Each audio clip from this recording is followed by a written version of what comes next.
बिस्मिल्लाहिर्रहमानिर्रहीम। अस्सलाम वालेकुम नाज़रीन, एक और नए प्रोग्राम के साथ सरदार अमीन जितोई आपकी खिदमत में हाजिर है। नाज़रीन, ज़िंदगी जो है ये जोहद मुसलसल का नाम है और हमारा शहर फैसलाबाद बहुत ही फ़र्टाइल है। इसमें बड़े बड़े नाम जब आप इस शहर को देखेंगे या जानेंगे या परखेंगे तो आपको बहुत बड़े बड़े नाम मिलेंगे।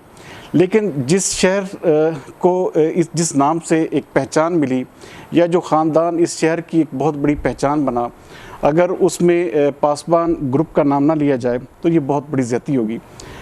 मेजर शाह नवाज़ुल हसन एक ऐसी हस्ती हैं नाज़रीन, जिन्होंने अपनी ज़िंदगी ना सिर्फ जोहद मुसलसल की तरह काटी बल्कि एक ऐसे मोटिवेशनल पर्सनालिटी हैं जिनको अगर हमारी यूथ या जो हमारा जो अवाम है अगर इनको फॉलो करे तो बहुत सारी चीज़ें इनसे सीख सकती है। आज हमारे इस प्रोग्राम के जो मेहमान हैं मेजर शाह नवाज़ुल हसन हैं। मेजर साहब कैसे हैं आप? ठीक ठाक है जी, थैंक यू। मेजर साहब, मैं अपना एक्सपीरियंस आपसे शेयर कर देता हूँ कि आपकी जो किताब है असीरी से अमीरी तक, ये शायद मेरी ज़िंदगी की वाहिद किताब है जिसको मैंने एक ही नशिस्त में पढ़ा और चाहे मुझे 5 से 6 घंटे लगे, लेकिन वो एक ऐसी किताब थी कि उसमें ऐसी चीज़ें थी, आपके लाइफ के ऐसे परतों उसमें खुले कि मेरे ख्याल में बहुत सारी चीज़ें अनबिलीवेबल हैं। ज़ाती तौर पर आपने अपने सफ़र का आगाज़ जब किया तो क्या ये आपके जहन में आइडिया था कि एक दिन बहुत बड़ा मेजर शाह नवाज़ुल हसन का नाम इस लेवल पे आएगा कि उसको पूरे पाकिस्तान या पूरी दुनिया में एक पहचान होगी? नहीं, ऐसा ना कभी ख्याल आया और ना ही कोई ऐसा मौका मिला। शुरू में ही जो है वो ईस्ट पाकिस्तान चला गया तो कैद हो गया। आके जो है वो नए सिरे से फिर अपना प्रोफेशन को भी सीखा और एग्ज़ाम कैप्टन टू मेजर का पास कर लिया। तो साथ ही मेरे हेल्थ प्रॉब्लम्स शुरू हो गए क्योंकि वो हमें आटे में शीशा पीस के देते थे। ये बड़ी हॉरिबल चीज़ थी। में कोई वाइट पाउडर मिलाते थे तो कईयों की तो आंतें और पेट का जो है वो ख़राब हुआ, जिन्होंने शीशा जो असर किया। मैं उससे एस्थमेटिक हो गया, एस्थमा, और वो अनकंट्रोलेबल। वहाँ तो फ्लू टाइप रहा, लेकिन आने के कुछ देर बाद जो है ना वो मैं फिर उसका मेरा इलाज शुरू हुआ। अच्छा, आप कैप्टन ही थे जब 3 साल की सिर्फ सर्विस आपकी हुई थी, जब आप बांग्लादेश में जब आपको डिप्यूट किया गया, तो क्या आपके जहन में ऐसा था कि वहाँ पे जाके इतने हालात ख़राब हो जाएंगे, या आपको जिस तरह आप फ्रंट फुट पर लड़े, आपने बहुत सारे अपने फ़ौजियों की जानें बचाई, बल्कि दुश्मन को जिसे कहते हैं कि उनको उनके घर में किसी को घुस के मारा, तो ऐसा क्या आपके जहन में था कि आप इस तरह के हालात आप फेस करेंगे वहाँ पे? पहली बात तो ये है कि हम तमाम लोगों से, तमाम फ़ौजियों से वहाँ के हालात छुपाए गए। हमें मालूम ही नहीं था कि वहाँ जाएंगे तो हमारे पास तोपें भी नहीं होंगी। मैं तोपखाने से तो हूँगा, वहाँ तोपें नहीं होंगी और वहाँ पे हालात इस तरह ख़राब है। सिर्फ कभी कभार ख़बर आनी कि जी वो हमारा एक फ़लाँ ऑफिसर था वो वहाँ पे शहीद हो गया है, तो उसकी डेड बॉडी भी जो है वो वापस नहीं भेजते थे या वो मिलती नहीं थी, वो उसको उठा के ले जाते थे। तो वहाँ जब पहुँचा हूँ, मैं बाई शिप गया था क्योंकि मेरे पास बहुत सारा सामान था लेके जाने का। चिटागोंग एयरपोर्ट सी पोर्ट पर पहुँचा हूँ तो फिर हालात का पता चला कि यहाँ से तो मैं मूव नहीं कहीं कर सकता। तो उन्होंने मुझे छोटे से जहाज़ के ऊपर जो 8 से 10 सीटर था उसका टिकट दिया कि सामान यहीं पड़ा रहे और आप जाके अपनी रेजिमेंट में रिपोर्ट करें। वो जहाज़ जहाँ जाता था वो हमारा डिवीज़नल हेडक्वार्टर था, तो वहाँ से उन्होंने जीप दी, तो मैं 20 मील दूर जो है वो हेडक्वार्टर था हमारा अपनी रेजिमेंट का, तो मैं वहाँ पहुँच गया। तो वहाँ जाके सारा पता चला कि यहाँ तो प्रोटेक्शन के बगैर और अच्छी आपके साथ गार्ड ना हो तो आप मूव नहीं कर सकते। यानी ग्रुप ऑफ 10 पीपल एटलीस्ट आप हों तो फिर आप मूव करें तो सेफ़ है। आप बुनियादी तौर पे आर्टिलरी के आदमी थे, एक तोप खाने का आदमी को बगैर किसी जिसे कहते हैं वहाँ पे आपके तोप खाने का कोई वजूद ही नहीं था, और वो जो अगर आपको 2 तोपें मिली भी तो वो बिल्कुल नकारा। तो उस क्या ये लैक ऑफ क्या हिकमत अमली का फुकदान था कि क्या था? आर्मी का नंबर वहाँ पूरा करना चाह रहे थे। तोपें यहाँ से भेज के उनको लेके जाना बैरी जहाज़ के ऊपर वो बड़ा डेंजरस था कि अगर इंडिया ने उसको डिटेक्ट कर लिया कि इस बैरी जहाज़ के ऊपर, क्योंकि उनको ऊपर ही रखना है, कहीं उसको कवर नहीं कर सकते, तो वो उस जहाज़ को ही ना, बैरी जहाज़ को ही ना डुबो दें। तो वहाँ पे उन्होंने जो बहुत ही पुरानी, जो कि 1948 में नाकारा करके तो पड़ी हुई थी, वो हमें पकड़ा दी। अब जो हमारे पास नॉर्मल तो फील्ड गन कहते हैं, वो 7 से 8 किलोमीटर उसकी रेंज होती है। आप बॉर्डर से उसको 2 किलोमीटर, मीलों में बात करते हैं पहले, क्योंकि मील उस वक्त मीलों में चलता था, आज को लोग किलोमीटर को अंडरस्टैंड करते हैं। तो 2-2.5 मील हम पीछे लगाते थे उसको, उससे हमें एक लंबा एरिया मिलता था जो हम कवर कर सकते थे। अब जिसकी रेंज ही 3000 गज़ है, 3000 या 3500 गज़ है, तो उसमें आप उसको गन को अपने पीछे बहुत नज़दीक लगाएंगे और उतनी ही जगह बस आपको आगे मिलती थी। यानी 1500 गज़ आप आगे फायर कर सकते हैं, राइट को 1500 गज़ और लेफ़्ट को 1500 गज़। इससे ज़्यादा दूर आपका गोला जा नहीं सकता, उसकी रेंज ही नहीं है। फिर गोला भी बहुत छोटा है। इतनी बड़ी फौज के साथ मुकाबला, इतना सारा कुछ, ये कैसे? अच्छा, मैं एक चीज़ मैंने देखी उसमें, जो आपकी उसमें आप बीती में जो समझने में आई कि आप एक वाहद, मेरे ख्याल में शायद हिकमत अमली आपके अंदर, एक जो एक तदब्बर और फहम फरासत थी, उसी वजह से आप बच गए। वरना आपके बहुत सारे साथी वहाँ पे शहीद हुए, बहुत सारे फौजियों की तो वो जिसे कहते हैं कि उनकी मैयतें तो दूर दरकिनार, वहाँ पे क्या कहते हैं उनको, तो वापसी का कोई था। मेरा अपना फुफीजात भाई मुझसे बड़ा था, लेकिन वो MSc करने लग गया पंजाब यूनिवर्सिटी से। वो MA करके गया जब, तो मुझसे वो कोई 3 साल जूनियर हो गया। तो उसकी चंद महीने की सर्विस थी। वो इस पाकिस्तान पहुंचा है और मैं जब गया हूं तो मैं उसको मिलने के लिए, उसकी रेजिमेंट वहीं पे थी, तो उन्होंने कहा वो तो बॉर्डर ड्यूटी पे गया हुआ है, 2nd लेफ्टिनेंट, चंद उसके महीनों की सर्विस है। और जब मैं महीने के बाद मुझे चिटागोंग भेज दिया सामान लेने के लिए, वापस आया तो मुझे रास्ते में ख़बर मिली कि वो शहीद हो गया। तो उसकी डेड बॉडी जो है वो फिर रिकवर हो गई, लेकिन वहीं पे दफनाया। अच्छा, एक बार आपको चांस मिला, आपने किसी जो एक सिख था उसको बचाया था, तो आपको चांस मिला कि आपको कहा गया कि जी ठीक है, आप निकल जाएं, भाग जाएं, आप क्यों ना भागे वहाँ से? 2 चीज़ें आई कि एक तो बात यह कि मुझे इंचार्ज बनाया गया सिपाहियों के साथ, क्योंकि अफसरों को अलहदा लगे, और उन्होंने कहा जी एक ऑफिसर आप दे दें ताकि इनका एक तो डिसिप्लिन कायम रखें, और दूसरा इनके राशन की ज़रूरत तो पड़नी है, बार बार इनको ला के देना है, वो आप ला के दें। तो वो इसी दौरान ही वो सूबेदार जो है वो मेरी कहानी सुन के,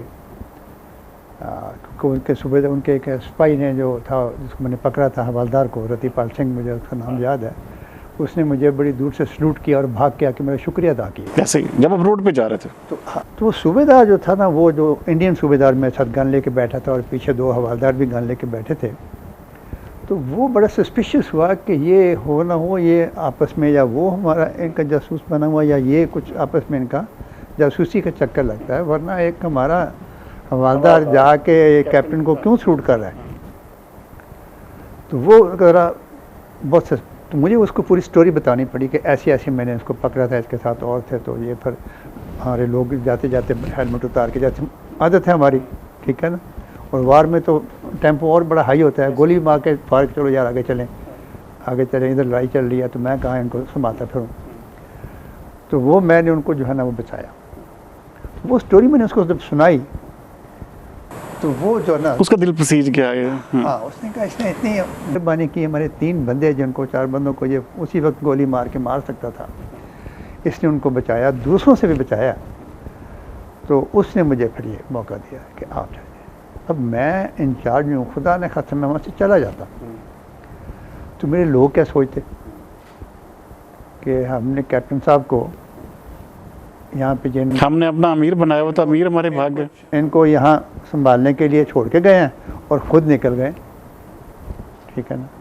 मैं ये चीज़ कभी भी सारी उम्र मैं इसको बर्दाश्त न कर। इंसानियत का जज्बा जो आप में था शुरू से लेकर आखिर तक, आपकी पूरी सर्विस में भी आपके ऊपर हावी रहा, यही वजह बनी कि पासपोर्ट ग्रुप की आपने फिर बुनियाद रखी? ये ऐसे हुआ कि ड्यूरिंग सर्विस जब मेरी शादी हुई है तो हमारी तनख्वाह 800 थी मेरी, ये मैं 1974 की बात कर रहा हूँ। तो जब आपका रीयूनियन दोबारा एक किस्म का आपने वापस आ गए, हाँ, ये 74 के एंड की बात है। तो हम 2-3 महीने बाद ना हमारे 50 रुपये बच जाने, तो मैं यहाँ मरकज़ नाबीना है ये स्टेडियम के नज़दीक, मैं उनको 50 रुपये भेज दिया करता था। अब 800 तनख्वाह हो, आपकी शादी भी हो, ठीक है ना, और जल्दी बेटी भी पैदा हो गई, और जब 2-3 महीने बाद 50 रुपये बचने मैंने उनको भेज देना। तो ये प्रॉबेबली कोई अल्लाह ताला ने बिल्ट इन ही किया हुआ था कि इतने थोड़े रिसोर्स में भी थोड़ा सा चलो उनको दे दिया। करते कराते फिर जब मैं एक दफ़ा मैं यहाँ पर NCC ट्रेनिंग में आया, तो मैं मरकज़ नाबीना को देखने गया। वो जो वहाँ पे कैप्टन इंचार्ज थे, तो उनकी ना दोनों आंखें की नज़र नहीं थी, बम कोई फटा ना तो उससे उनके बारूद उनकी आंखों में चला गया था। तो मेरे लिए कुर्सी ढूंढने के लिए उनके पास एक बंदा था चौकीदार, जो कि आए गए को अटेंड करता था। वो काफ़ी देर के बाद कुर्सी लेके आया, तो वो भी खड़े रहे, वो जो कैप्टन साहब जो इंचार्ज थे ना। तो उसने कहा जी मैं सारे कमरों में गया हूँ, किसी भी कमरे में कोई कुर्सी नहीं थी, तो एक साहब जो हैं वो कहीं गए हुए हैं, फलाना नाम लिया, तो मैं उनकी कुर्सी उठा के ले आया हूँ, बैठने के लिए कुर्सी भी नहीं थी। और मैं उस वक्त मेजर हो गया था, और ये NCC ट्रेनिंग आपको पता कॉलेजों में थी, मैं उसमें था। तो एक फर्नीचर वाला मेरा वाकिफ़ था, मैंने उसको कहा कि जाओ यहाँ पे हर कमरे में एक एक मेज़ जो प्रॉपर साइज़ का हो, बिल्कुल छोटा मेज़ था जिसके ऊपर रजिस्टर को खोल दें तो मेज़ ख़त्म, साइड पे पेन रखने के लिए भी मुश्किल से जगह बचे, और कुर्सी है नहीं, जैसे मेरे लिए उन्होंने बड़ी मुश्किल से ढूंढी। तो मैंने कहा हर कमरे में 3-3 कुर्सियाँ, एक साहब के लिए और 2 जो ना कोई मेहमान आ जाए, कोई मिलने वाला आ जाए उसके लिए। तो वो मैंने बनवा के उनको बिछवाई। तो ये मतलब वो 50 रुपये के बाद ये अगला जो है ना वो स्टेप ये हुआ कि ड्यूरिंग सर्विस ये काम हुआ। ज़ाहिर है एक रिटायरमेंट डेट होती है, फिर चूँकि मेरी कैटेगरी मेडिकल कैटेगरी डाउन थी, तो 23 ईयर्स सर्विस, और PMA में ला के और थोड़ी सी मैंने एक्सटेंड कराई, तो 24 ईयर्स 1 मंथ एंड 5 डेज़ मेरी आर्मी की सर्विस। 24 साल 1 महीना और 5 दिन। अच्छा, एक चीज़ मैं आपकी, क्योंकि सर्विस के वाले से मैं आखिरी एक पॉइंट जानना चाह रहा हूँ। आपने जब सर्विस का आगाज़ किया, सारी बात है वो एक कुछ हालात ऐसे थे आपकी लाइफ के, लेकिन इस पूरी सर्विस में आप क्या कहते हैं कि आप एक चीज़ आपके ऊपर जो छाई रही वो यही थी कि आपकी हिकमत, आपका जो एक दूर का एक वो जिसे कहते हैं कि जब आप बांग्लादेश में गए, आपने वहाँ पे बहुत सारे ऐसे जिसे कहते हैं कि काम भी किए जिससे दुश्मन को एक किस्म की शिकस्त हो चुकी थी। आप कहाँ पे फेलियर देखते हैं? क्योंकि हमारी जो एक हमारी गुट्टी में है कि हम हार नहीं मानते, फ़ौज हमारी हार नहीं मानती। सिर्फ एक शख्स के या 2 शख्स के एक गलत फैसले की वजह से आप लड़ रहे थे, आप जंग जीत रहे थे, आप ऑलमोस्ट जीतने के करीब थे, या आप किसी तरह से भी आपको कुमक पहुंच जाती, जिस तरह कि आपको बाहर के कुछ मालिक का ऐसा था कि जी वादे वही थे। लेकिन इस सारे अमल में आप, क्योंकि हमारी फ़ौज या हमारा ये हमारा प्राइड है, ये सबसे बड़ी चीज़ है, तो इसके हवाले से क्या कहेंगे? ऐसे है कि हर एक चीज़ को डिफेंड करने के लिए एक अप्रोप्रिएट आपके पास सेटअप और फोर्स होनी चाहिए। तो हमारे यहाँ 2 चीज़ें कही जाती थी, defence of east Pakistan lies in the west. इसका मतलब ये था कि अगर ईस्ट पाकिस्तान पर दुश्मन हमला करेगा तो हम वेस्ट से उनके ऊपर भरपूर हमला करेंगे। इसलिए वहाँ फ़ौजों की तादाद बड़ी कम थी, तकरीबन 20,000 थी जब मैं गया हूँ। तो बीच में जाने के बाद ही मैं सीधे बॉर्डर पे चले गए, लेकिन ये ढाका के में लाखों की आबादी में 20,000 फ़ौज, और उसका बॉर्डर इतना ही था जितना हमारा कश्मीर की सरहद से लेके तो कराची सी तक बनता है हमारा बॉर्डर की लेंथ ओवरऑल इतनी, वो ज़िग-ज़ैग। तो 20,000 को इन्होंने जब बढ़ाना चाहा, जिसमें हमारे भी, तो बंदे भेज दिए। अब इन्फेंट्री ने जाना है तो उनके बंदे होंगे, पर्सनल वेपन राइफ़ल है, ऑफिसर का पर्सनल वेपन जो पिस्टल है। अब उनके साथ मशीन गनें जानी हैं, light machine gun, heavy machine gun और मोटर तोपें। मोटर तोप होती है कि वो नाली सी होती है, उसमें आगे से गोला फेंक ऐसे बीच में ऊपर से बस ऐसे छोड़ते हैं, वो जाके लगता है। ये शॉर्ट रेंज जो है ना, वो आप कहने के 1500 गज 2000 गज तक जो है ना, वो जब दुश्मन बिल्कुल नज़दीक आ जाता है तो उस वक्त की गोलाबारी करने के लिए, उससे भी नज़दीक के लिए गोलाबारी करने के लिए होता है। तो ये सारी चीज़ें जो हैं वो पीछे ही छोड़ गए, और बंदे और राइफलें, एमुनिशन जो वहाँ से मिलेगा या कुछ थोड़ा बहुत ले गए, तो ये चीज़ प्रोवाइड की गई। ज़्यादा टैंक भी नहीं जा सकते थे जो वहाँ पे ऑलरेडी थे थोड़े बहुत। अच्छा, वहाँ पे एक दो आपके जो जिसे कहते हैं टॉप की लीडरशिप की ऐसे गलत फैसले जिसकी वजह से मेरे ख्याल में मोरल डाउन हुआ, कैदोबंद की सोच से आपको सहना पड़ी, बहुत सारी ऐसी चीज़ें हुई जो कि हमारे जैसे मुल्क की फौज के साथ नहीं होना चाहिए था, लेकिन वो हो गया। वो फिर आपने उनको इबरत का निशान भी बनते, आपने खुद अपनी आंखों से देखा जब आपने वो उसका जिक्र भी किया कि जब वो आपने वो जनरल नियाज़ी को आपने किसी स्टोर पे देखा। बहरहाल मैं आगे आऊँगा आपकी, चूँकि ये चीज़ ऐसी है कि जिसको हम बतौर कौम समझते हैं कि उसको तो ढका नहीं होना चाहिए था, और वो मैं इससे बात करता हूँ आपकी बात में। मैं एक्चुअल सेकंड प्लान ये था कि यूँ ही हमला होगा हम ढाका को सेंटर में रख के उसके चारों तरफ से, एक तरफ तो समंदर है तो बड़े बड़े दरिया गुजरते हैं, और दरियाओं की विड्थ जब बरसात होती है ख़ास तौर पर उस वक़्त इतनी है कि एक किनारे पर आप खड़े हों तो दूसरे किनारे का दरख्त भी आपको नज़र नहीं आता। 8 मील 10 मील उनकी चौड़ाई, कई जगहों पे 8 मील 10 मील चौड़ाई जो हमने क्रॉस की। जो मैंने कहा कि मैं जब ढाका गया तो कश्ती के ज़रिए 2.5 घंटे में 3 घंटे में वो क्रॉस करते थे, तो किनारे पे कोई दरख्त भी नज़र नहीं आता था, इतने वो चौड़े थे वो। तो वो उनको अगर आड़ बना के अगर हम इन टाइम हमें मूव करा दे कि जी आप ओके लड़ाई शुरू होने लगी है, तो आप इमीडिएटली जो है ना वो उन दरियाओं के पीछे एलोकेटेड जगह हो जाती, पहुंच जाते, तो हमारी ये जो 40,000 की तकरीबन फौज फिर 20 से 40 हो गई थी। यानी वेपन छोटे ही थे लेकिन 40,000 के करीब हो गए थे, ठीक है। तो वो अगर ये कर लेते तो फिर मैं समझता हूँ कि मे बी कि हम 1 साल भी उनको जो है ना वो नज़दीक ना लगने देते। 6 महीने तो हर कोई कहता है कि 6 महीने तो हम इनको रोक लेते, तो इसलिए कि आपने फायर ही तब करना जब वो आपकी रेंज में आएगा। आप मोर्चे में बैठे हैं, वो किसी कश्ती में या तैर के आ रहा है, तो आपका आने वाला जो है वो पक्का वो टारगेट बनेगा।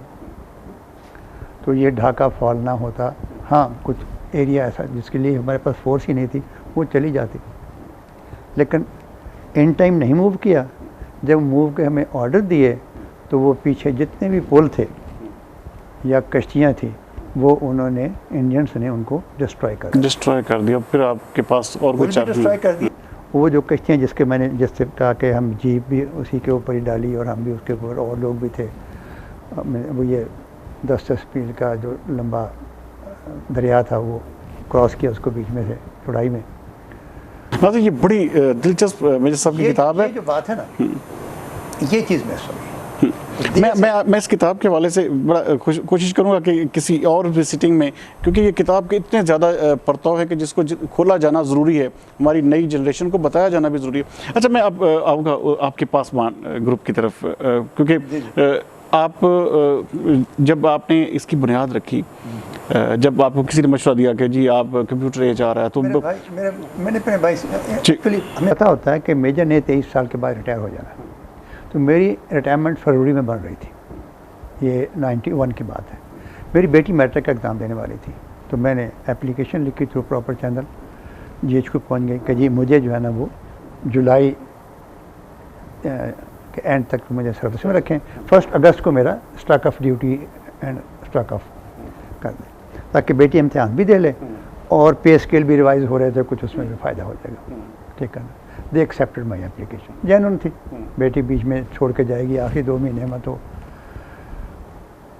वो मैंने अपने भाई से मशवरा किया कि रिटायरमेंट आ जानी है। बहुत पहले मैंने उससे मशवरा किया, क्योंकि 20 साल के बाद ये बातें शुरू हो जाती है कि अब क्या करें।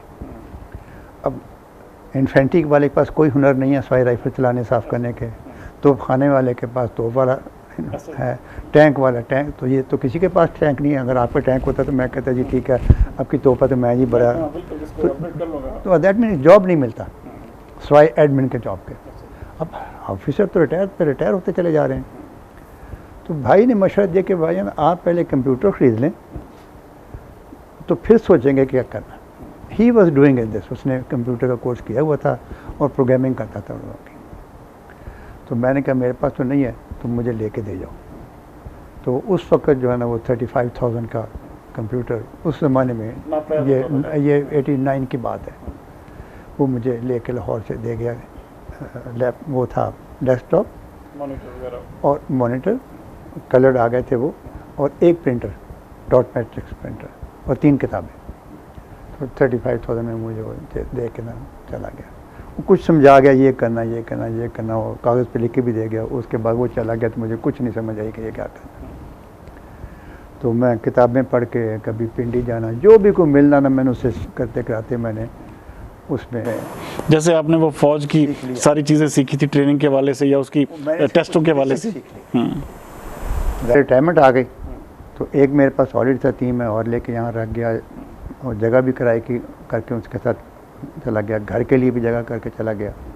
तो रिटायरमेंट के बाद बेगम ने कहा 10 दिन आपको हैं ये बच्चों को दाखिल कराना, ये वो फलाना, उसके बाद जाके अपना काम करो, फारिग नहीं बैठना। बैठ भी नहीं सकते थे।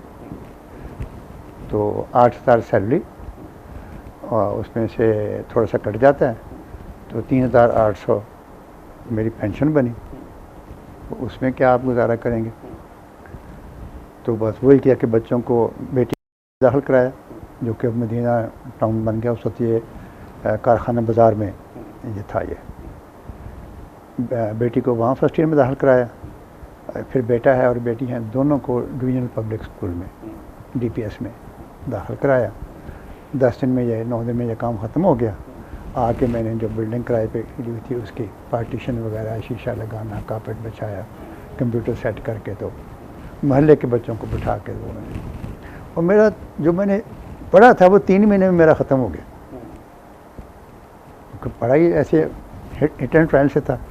फिर टीचर रखने शुरू कर दिए, तो वो बस हर महीने ना 2-3 कंप्यूटर ख़रीदने, और 8 AM to 8 PM तक, पहले शुरू में तो थोड़ा सा था, लेकिन 8 AM to 8 PM मेरा कॉलेज लगने लग गया। यानी 12 घंटे लगातार मैं कॉलेज में प्रेजेंट रहता था। तो फिर उनसे सीखता रहा। मेरा बेटा जब मेडिकल कॉलेज में चला गया, मेरी बेटी 5th ईयर में हो गई थी, और बेटा मेरा फर्स्ट ईयर में गया। तो उसने 2 बजे कॉलेज से फारिग होते ही ना मेरे पास आ जाना। तो आके उसने जो बच्चे 3-3 माह में सीखते थे, उसने चंद दिनों में सीख लिया। मैंने कहा बेटा आप पढ़ते ही नहीं हो? कहता अब आप सुन लें मुझसे, जो मर्ज़ी आप करवा के देख लें, जो बच्चे आप करते हैं मुझे ये आता है। तो आप पापा वही पढ़ा रहे हैं जो सारे पढ़ा रहे हैं। कोई 300-350 कॉलेज बन चुका था फैसलाबाद में, कंप्यूटर के कॉलेज। ज़ाहिर है आपको उसी में से ही हिस्सा मिलेगा। तो आप वो पढ़ाएं जो अमेरिका में पढ़ाते हैं, जो उनको ज़रूरत है। मैं सोचूं मैं किससे पूछूं। मेरे साथी कर्ण साहब थे, उनका बेटा उसने BSc कंप्यूटर साइंस किया था। मैं उनको फ़ोन किया, उन्होंने कहा बेटा मेरा होता है कराची में, वो लाहौर में सेटल है, लेकिन आया हुआ है अभी दोस्तों के साथ निकला हुआ है। मैं आता तो मैं शाम को बात कराता। उससे बात हो गई। उन्होंने कहा अंकल जो आप पूछ रहे हैं, मैं कराची में 2 महीने में यही सेटअप करके मैं अब छुट्टी आया हूँ 1 हफ़्ता। तो जाके मैंने उनको ट्रेनिंग देनी है ताकि वो उसको सेंटर को चला सकें। मैं आपको देता हूँ, बताता हूँ तरीका सारा। उसने बताया और एक ईमेल एड्रेस दिया। क्या करा, अगर इसने आपका जवाब दे दिया ना, तो ये एशिया पैसिफिक के 18 मुल्कों का हेड ये है। हेड ऑफ तो अमेरिका में ही है, बाल्टीमोर USA में है इनका, लेकिन ये ऑस्ट्रेलिया और ये इस जोन का ये हेड है। अगर इसने कोई आपको थोड़ा सा भी हाँ कर दी ना, तो इसकी टीम आएगी, ये आपको विजिट करेगी, आपका जो ना हो जाएगा। मैं यही करके आया हूँ। तो अल्लाह ने कर की उसका आया कि व्हाट फैसिलिटीज़ यू हैव। मैंने फ़ोटो शोटो लगा के भेज दिए।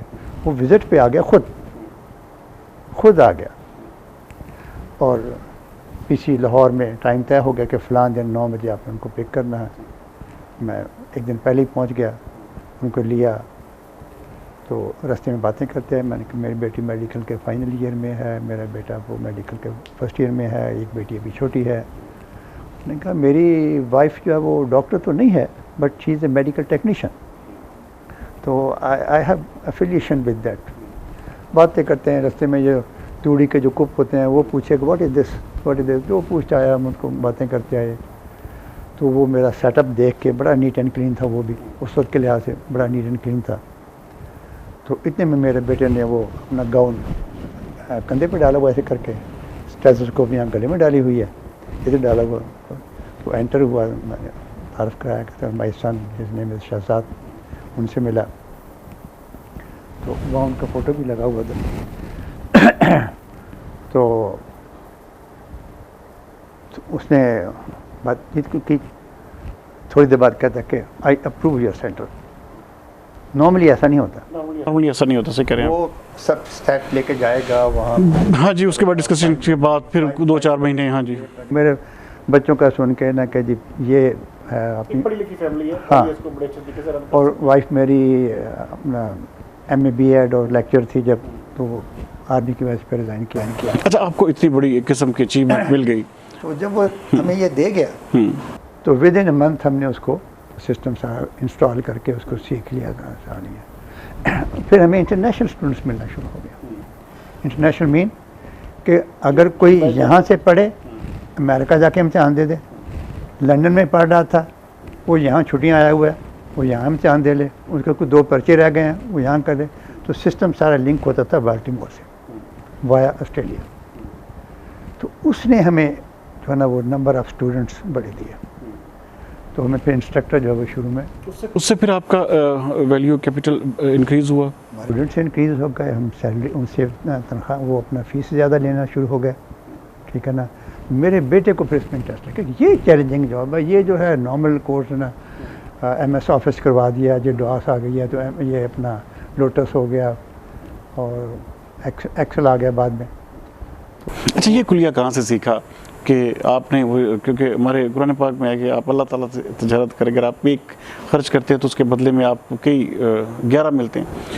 तो क्या इसके बाद फिर आपने वेलफेयर का काम आगाज़?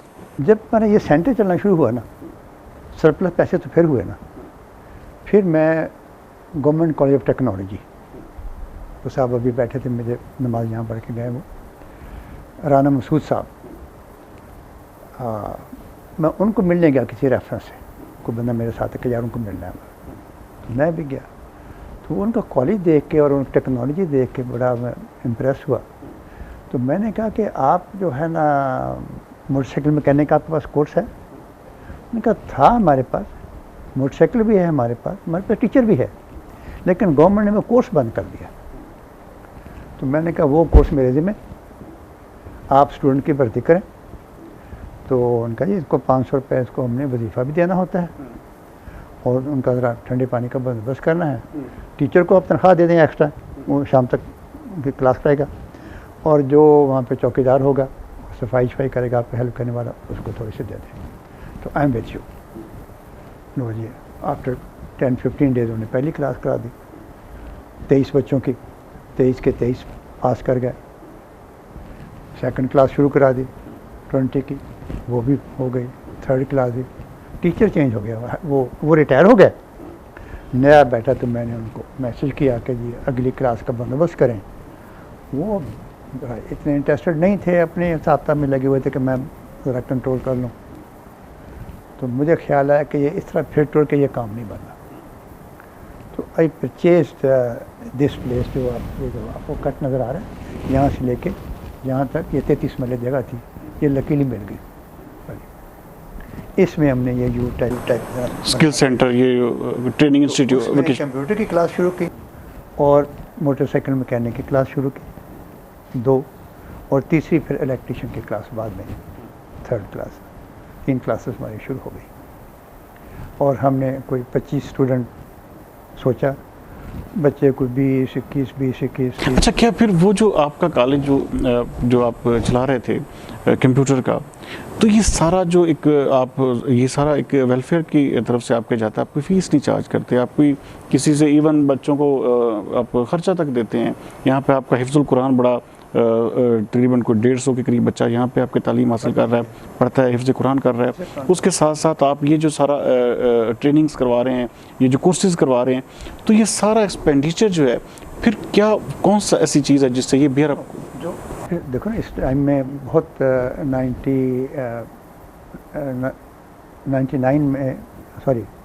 99 में जब ये सेंटर बन गया तो सन 2000 तक काफ़ी टाइम इसको लगा रियली फ्लॉरिश करने में।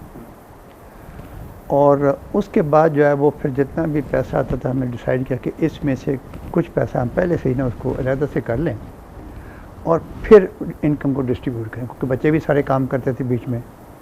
तो जो मैंने लेना है, जो बेगम साहबा ने लेना है, जो बेटे की ज़रूरत है, तो वो सारा करके तो हमने पैसे पहले से ही पूल करने शुरू कर दिए कि अच्छा इससे हमने ये वेलफेयर करना है। तो वो उधर से बढ़ता गया, इधर भी बढ़ता गया। तो कहा जाता है कि दे दुनिया 70 आखरत, आखरत में तो बात की बात है। तो अल्लाह मियाँ ने हमारी जो है ना उसमें इनकम में जो है ना वो इजाफ़ा करता गया। और अभी तक ये होता है कि जब पूरा महीना होता है तो अगले महीने से पहले पहले हम हिसाब करके तो भी कितना आपको चाहिए उतना बच्चे जो है ना वो मेरे लिए अलहदा करके रख देते हैं कि पापा ये आपका वेलफेयर पे आपने। अच्छा, फैसलाबाद के बहुत सारे इदारे हैं, हिलाल अहमर हॉस्पिटल है, आपके लीवर सेंटर है, पीनम है, अलाइड हॉस्पिटल है, बाकी भी आपने बहुत सारे वाटर फिल्ट्रेशन प्लांट्स पूरे शहर में काफ़ी जगह पे लगवाए हैं। उसके साथ साथ आप मुसलसल आप डोनेट करते रहते हैं चैरिटी के हवाले से। आपका नाम जो है पासवान फैमिली जो है वो फैसलाबाद की लीडिंग फैमिली गर्दानी जाती है। तो इसको सारा मैनेज आपका अपना बिजनेस कर रहा है? वो ट्रेडिंग है। हाँ, इसकी जो है ना ख़र्चा एक्सपेंसेस वो हमारी फैमिली है। We don't accept the donations. कभी कभी दोस्त आ जाते हैं, कोई लोग आ जाता है तो कोई बहुत इंसिस्ट कर, मैं कहते हैं चलें ये लोग आते हैं ना डॉक्टर को दिखाने आते हैं, तो आप कोई चीज़ ले आएँ जो आपके दिल में है और इधर बैठ के खुद ही जाते हो। सूट मसलन देना है, सूट का कपड़ा देना है तो आप खुद ही डिस्ट्रीब्यूट कर दें। कई दफ़ा ऐसा हुआ है। तो बाकी इसके लिए ज़रूरत नहीं है, हमारे पास ऑलरेडी जो है ना वो पैसा था। कि बल्कि मैं उनको गाइड करता हूँ कि आप अपने मोहल्ले में सिर्फ एक चीज़ की क्लास चला दें, any one thing, and easiest is mobile repairing class. हमारी सबसे अच्छी क्लास वो चल रही है। 3 माह में वो मैकेनिक बन के और फटाफट, आपको पता हर एक हाथ में 2-2 मोबाइल हैं, 3-3 मोबाइल हैं, तो उनका काम चल जाता है। मैं उनको कन्विंस करता उल्टा कि आप अपने बैठक के दरवाज़ा बाहर को खोल दो, कोई घर में कमरा है खोल लो, तो किराए पे ले लो, कोई 1 कमरे 2 कमरे किराए पे लेके तुम वहाँ के एक चीज़ चला। बल्कि आपकी किताब में वो एक वाक़या भी था जब आपने कहा जाम जिसने वो शादी के लिए पैसे जमा किए थे तो आपने उसको कहा आप दुकान ले लो, तो वो फिर उसके बाद अच्छा ये और दरख्त के नीचे बैठ के वो बाल काटा करता था। मेरे घर के साथ जो जगह थी ना वो कमर्शियल थी तो वो वहाँ पे, तो वो उसके पास सड़क पे बैठने वालों को भी बड़ी इनकम हो जाती है। तो मेरा वहाँ एक दोस्त था। अच्छा, ये मोटिवेशन लोगों को देना कैसा लगता है कि बजाय इसके कि आप चैरिटी करें या उनको क्यों ना उनको इस काबिल बनाएं, उनको इस अपने पाँव पे खड़ा करें कि वो खुद अपने आप को जो है माशरे में एक बेहतर मुकाम। आपको क्या बताऊँ कि फिर लोग जो है ना वो हमारा सेंटर विजिट करने आते हैं जिनके बच्चे यहाँ पढ़ रहे हैं, कि उनका सवाल होता है कि आपने हमारे बच्चे पे क्या जादू कर दिया है कि ये बड़ा प्यारा बच्चा बन गया है। तो उनको हम सिखाते हैं, बड़ा ज़िम्मेदार है, उनको हम सिखाते हैं कि जब तुमने सुबह चलना है ना तो माँ को, बाप को, भाई को, जो भी घर में है ना उसको मिल के सलाम करके माँ से प्यार लेके आना है। आजकल बच्चों के ना बोधे ख़राब हो जाते हैं, बाल ख़राब हो जाते हैं, चलो वो ना हाथ ऐसे ना कंधे पे हाथ फिरा के उनसे, और जाते हुए भी जो है ना घर में घुसते ही जो है ना अस्सलाम वालेकुम, जो भी बड़ा है ना घर में उनको सलाम करना है।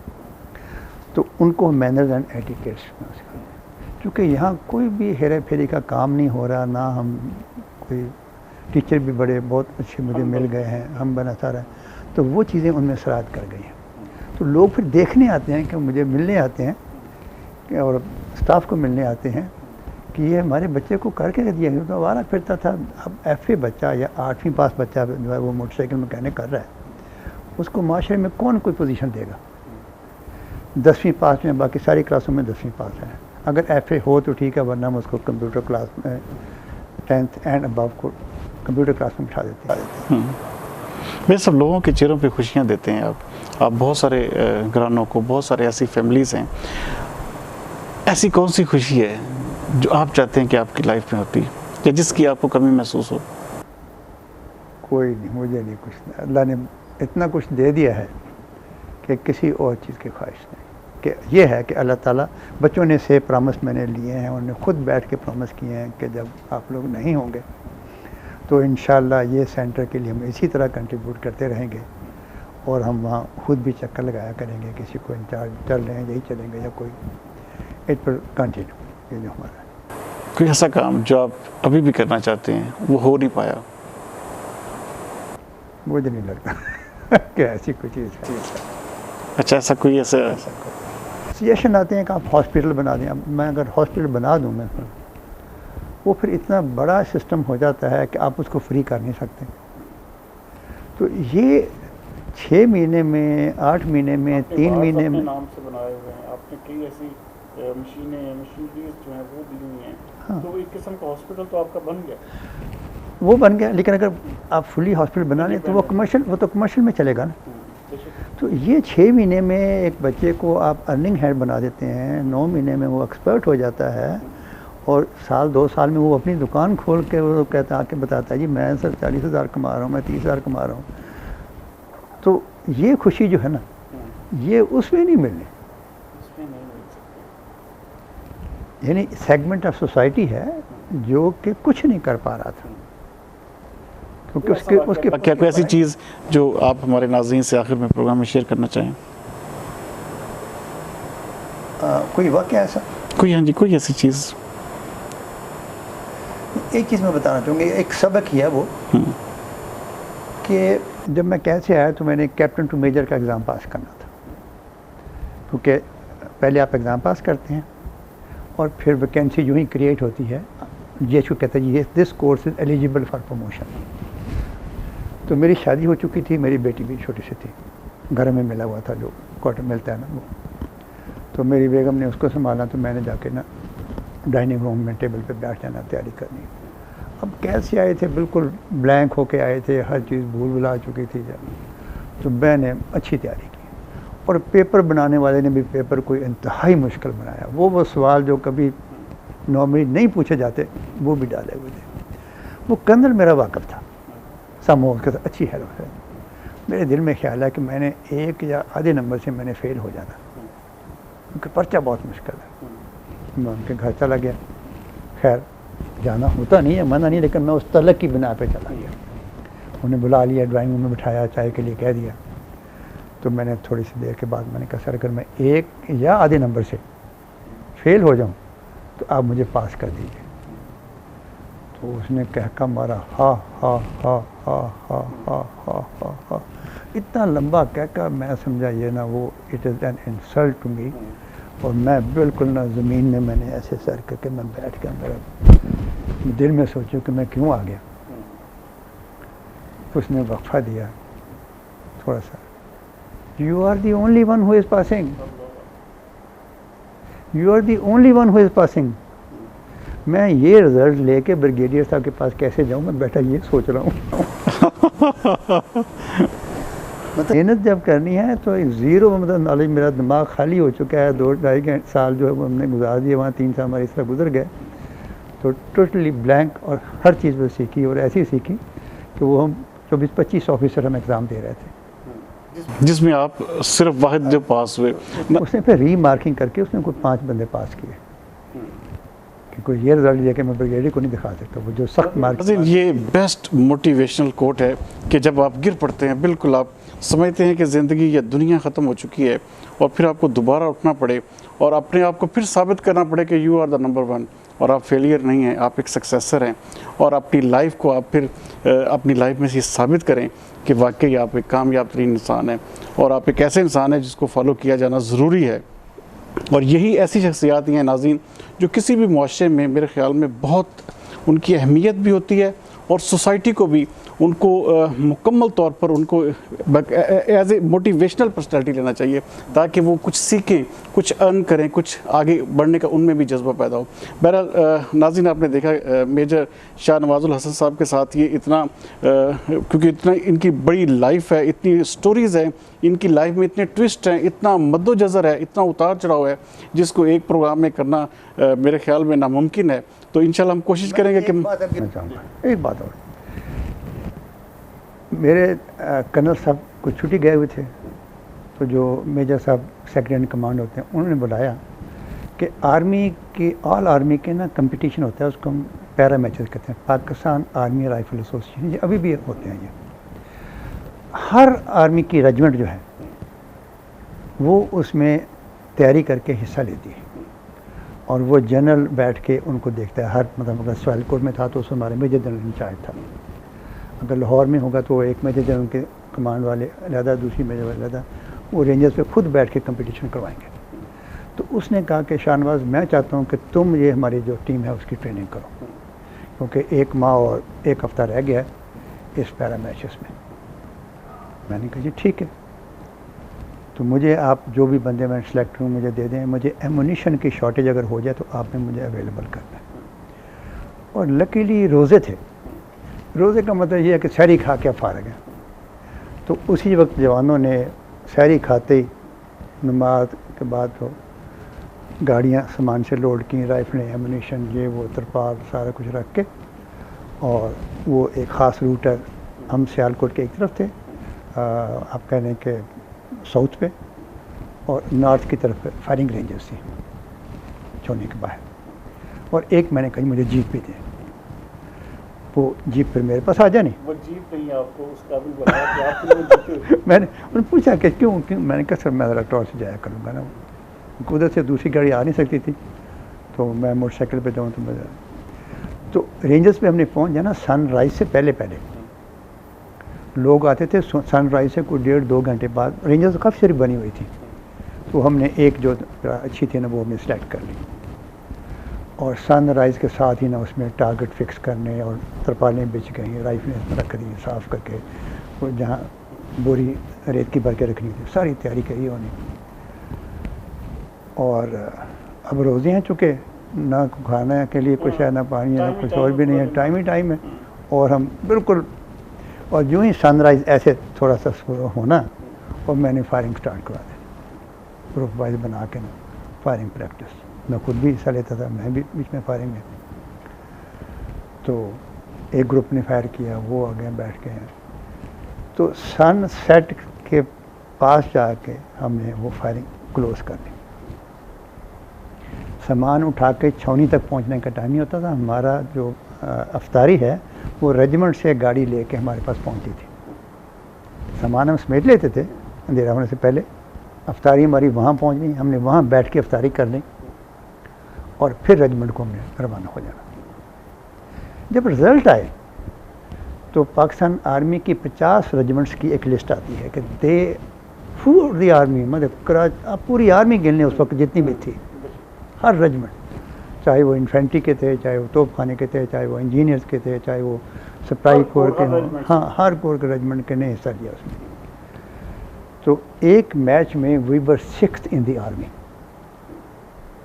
6th इन द आर्मी, और बाकी तमाम मैचेस में we were with in the 50 regiments of the. तो रेजिमेंट की तो टॉर बनी बनी। लोग सबको कहें इन्फेंट्री वालों शर्म करो, तुमसे अटली वाले जीत गए। हालांकि उनका ये नहीं था, वो उनका काम है तोपों को चलाना। तो उसकी वजह ये थी कि वो उस टाइम को मैंने यूटिलाइज किया टू दी मैक्सिमम। रोज़े का फ़ायदा हमें उल्टा बहुत फ़ायदा हुआ है कि वो जो खाने के लिए भी टाइम ज़ाया होना बीच में कुछ आधा घंटा, वो भी हमें बच गया, वो भी हमने यूटिलाइज किया। तो गॉड फिर जो है ना वो अल्लाह ताला जो है ना वो फिर इस तरह मदद करता है। और ये कई दफ़ा मैंने अपनी लाइफ में ये किया है। जब हमारा कॉलेज कुछ चलना शुरू हो गया, 2-3 साल हो गया, तो मैंने बुक्स भी लिखनी शुरू कर दी। अब 8 घंटे तो कॉलेज खुला है, बीच में मेरी बेगम ने आ जाना, अपनी तमाम फ्रेंड्स को फ़ोन कर दिया कि मैं 12 बजे से लेकर 2 बजे तक वहाँ होती हूँ, जिसकी बच्ची ने भी पढ़ना है तो वो आ जाए। तो ऐसा टाइम आ गया कि हमारा वो तो हमने रखा ही कि प्योरली बच्चों के लिए पूरा वो कॉलेज फुल हो जाना। बाकी क्लासों में भी नॉर्मली आधी बच्चियाँ होती थी और लड़के होते। अब वो जो मैं मटेरियल तैयार करता था, जब 8 बजे से कॉलेज बंद किया तो कॉलेज को सारा शट डाउन का सिस्टम आपने करना है, सारा कुछ। बेटा मेरे साथ होता था, तो 8:15 और कभी कभी 8:30 हमें कॉलेज से निकलते निकलते हो जाते। मैं पीपल्स कॉलोनी फॉरेस्ट चौक में रेंटेड हाउस में रह रहा था उस वक्त। तो घर पहुँचते 9:15 हुए, कपड़े चेंज किए और 9 बजे बेगम साहबा ने जो वो खाना टेबल पे लगा देना। सारे बच्चे बैठ के साथ खाना खाया, बच्चे अपने कमरे में जाओ, आधा घंटा खेल कूद लो और उसके बाद सो जाओ, ठीक है ना। मैंने कमरे में आके तो ये नोट्स लिखने शुरू करने। रात को अक्सर 11 बजे, कभी कभी 11:30 बजे, कभी कभी 12 बजे तक मैं वो नोट्स लिखा करता था। पहले उनको एक लैपटॉप तो थे नहीं, डेस्कटॉप रखा हुआ है, कागज़ पे वो नोट करना और उसके बाद जो है ना उसको फिर प्रिंट करना, उसके ऊपर टाइप करना उसको। फिर एक लैपटॉप ना, एक कोई यूके से आया तो उसने कहा जी मैं लैपटॉप बेचना है, लेकिन मैं इसके बदले में इस क्वालिटी का कंप्यूटर आपसे लूँगा। काफ़ी महंगा उसने मुझे वो दिया। मुझे सहूलत थी, इधर उसके ऊपर वो चीज़ करके देखी और वही चीज़ मैंने इधर उसके ऊपर टाइप कर ली उस लैपटॉप के ऊपर। 286 था, ब्लैक एंड वाइट था वो। तो वो मैंने डॉस के ऊपर, कंप्यूटर फंडामेंटल्स के ऊपर, फिर ये आ गया माइक्रोसॉफ्ट का MS ऑफिस आ गया, उसका पूरा मेन्यू सारा पूरा डिस्कस करना। फिर एक्सेल आ गया, पहले लोटस भी लिखी थी, फिर एक्सेल आ गया, फिर वो इसमें शामिल किया। डी बेस विद प्रोग्रामिंग तक मैंने ये खुद अपने हाथ से किताबें लिखी और मैं हर बच्चे को हम एक किताब 100 रुपये की देते थे। 2-3 कर्जों वाले मेरे पास आ गए कि सर आपने ये क्या कर दिया, आप हर एक को किताब दे रहे हैं, आप एक ही चीज़ लिखी हुई ऐसे करो, ये आपने फाइल पे दबाना है तो नीचे फाइल खुल जाएगी, आपने लिखना ओपन को प्रेस करना है तो फाइल ओपन हो जानी है, आपने एस को दबाना है तो सेव हो जानी है, आपने तो हर चीज़ लिख के दे दी, कॉलेजों में कौन पढ़ने आएगा। मैंने कहा ये कुछ आपको फ़र्क नहीं पड़ना, आप घबराए नहीं, लोगों को फ़ायदा दें, लोगों को मैक्सिमम जानने का। तो एक मेरे पास नेशनल कॉलेज यहाँ कोने में था, बड़ा मशहूर, जो गेटने वाला चौक पर आना नाम है, चौधरी नज़ीर साहब की कोठी के। तो वो बच्चा आया कि जी मैंने सर आपकी किताब खरीदनी है। मैं कभी हम तो अपने बच्चों को देते हैं, तुम मुझसे लेके फ़ोटो कॉपी करा लो। नहीं, मैंने आपसे किताब ही लेनी है, मैं 100 रुपये देता हूँ, मेरी किताब है। मैं कहा तुम्हें कैसे पता चल गया। कहते सर हमारा टीचर ना वो किताब के ऊपर उसने कागज़ चढ़ाया हुआ है और आपने हर सफ़े के ऊपर पासवान कंप्यूटर कॉलेज लिखा हुआ है, ठीक है ना, कई जगह आपने बीच में भी लिखा हुआ था, दरमियानी लाइन में भी ये लिखा हुआ था। तो वो पता नहीं क्या करने गया, मैंने किताब खोल के देखा तो ऊपर पासवान कंप्यूटर कॉलेज लिखा हुआ था। मैंने वो कहने के बाद यह है कि लोग हमारी किताबें लेके भी पढ़ाते थे उससे, क्योंकि इसको सिंपल था, बच्चे ने घर बैठ कर रिवीजन करनी है, कंप्यूटर के पास अगर है या नहीं है वो कुछ ना कुछ रिवाइज कर लेगा, कुछ जो भी उसने पढ़े जहाँ भर। ये नाज़रीन होती है सेल्फ मेड, ये खुद अपने हाथ से नोट्स तैयार करना, खुद अपने स्टूडेंट्स को इस तरह मोटिवेट करना, ये बहुत बड़ी बात है। मेरे ही स्टूडेंट, मेरे स्टाफ, सर मुझे अपना अगले महीने फ़ारग कर दे, 1 महीना आप स्टाफ रख लें कोई और, मुझे 1 महीने बाद या 1.5 महीने बाद मुझे फ़ारग कर दें। मैंने कहा ठीक है, मैंने स्टाफ नया रख लिया, फ़ारग कर दिया।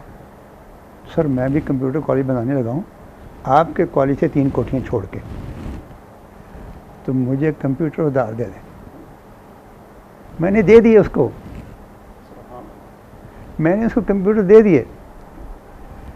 ये सलीमी चौक में शुएब इलेक्ट्रिक, पता नहीं आज भी कल भी है कि नहीं है, इधर को आए कोने में किताबों की दुकान है, उससे आगे जो नीचे दुकान है उसके ऊपर की मंजिल में ये कॉलेज बनाया था उसने।